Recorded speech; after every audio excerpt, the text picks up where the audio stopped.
Hello viewers, আমি এখন দাঁড়িয়ে রয়েছি গদখালির মনোয়ারা পার্কের সামনে। যশোরের ঝিকরগাছা উপজেলার গদখালিকে বলা হয় বাংলাদেশের ফুলের রাজধানী। এই অঞ্চলের অন্যতম আকর্ষণীয় স্থান হলো মনোয়ারা ফ্লাওয়ার পার্ক। এর ইতিহাস মূলত গদখালির ফুল চাষের বিপ্লব এবং সাম্প্রতিক পর্যটন বিকাশের সাথে গভীরভাবে জড়িত। মনোয়ারা ফ্লাওয়ার পার্কের অস্তিত্ব সম্ভব হয়েছে গদখালির দীর্ঘ ফুল চাষের ইতিহাসের কারণে।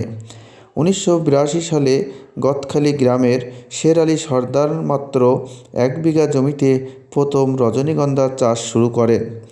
ভারত থেকে আসা এক ব্যক্তির পরামর্শে তিনি এই নতুন চাষে উদ্বুদ্ধ হন।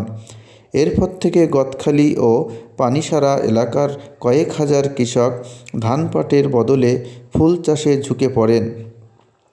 গদখালির পানিসারা এলাকায় এই পার্কটি গড়ে উঠেছে। এটি মূলত একটি ব্যক্তিগত উদ্যোগ। ফুল চাষি ও উদ্যোক্তারা যখন দেখলেন মানুষ কেবল ফুল কিনতেই নয়, বরং বাগান দেখতেও ভিড় করছেন, তখন পর্যটন কেন্দ্র হিসেবে এই পার্কটি গড়ে তোলার পরিকল্পনা করা হয়।